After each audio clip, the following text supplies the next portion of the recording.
আমি আল্লাহর কাছে বলি, হে আল্লাহ আমার 5 মিনিটের জন্য চোখের আলো ফেরত দাও। আমার চেয়ারম্যান স্যারকে দেখবো, ডক্টর জোবাইদুর রহমানকে দেখবো। হে আল্লাহ 5 মিনিট তোমার জন্য আমি আমার এখন দৃষ্টি ফেরত চাচ্ছি আল্লাহ।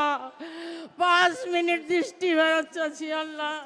বিসমিল্লাহির রহমানির রহিম।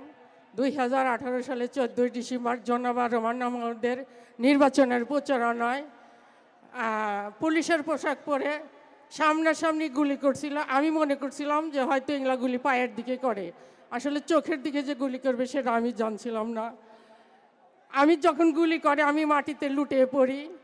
আমাকে ওখানে নেওয়ার মতন পরিস্থিতি ছিল না, 3 ঘন্টা আমাকে অবরোধ করে রাখে। তারপরে ওখান থেকে যখন আমাকে নর্থ বেঙ্গলে নিয়ে যায়, নর্থ বেঙ্গলের ডাক্তাররা আমাকে ঢাকায় রেফার করে।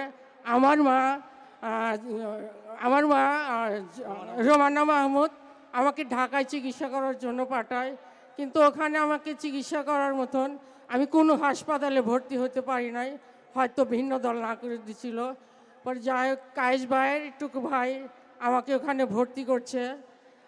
পরে কৃষিবিদ মিঠুন ভাই, আমাদের ডক্টর আমানুল্লাহ স্যার আমাকে অত্যন্ত আদরের সাথে অত্যন্ত দক্ষতা মতো আমাকে চিকিৎসা করে। তারপরে আমাকে ওখানকার ডাক্তার আমাকে অন্ধ ঘোষণা করে। টুকু ভাই আমাকে, আমার বাবা টুকু সাহেব আমাকে চেন্নাই পাঠাইছিল, ওখানে অর্থেনা আমাকে অন্ধ ঘোষণা করছে। আমরা 17 বছর ধান আবাদ করছি কিন্তু কাটতে পারি নাই।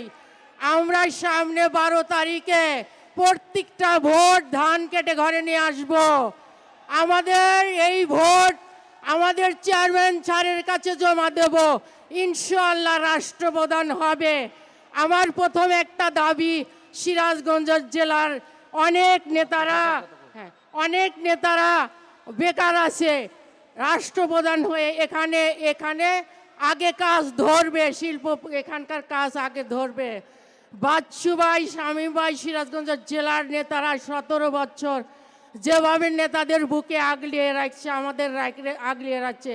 এজন্য সিরাজগঞ্জ মহিলা দলের পক্ষ থেকে জানাই ধন্যবাদ।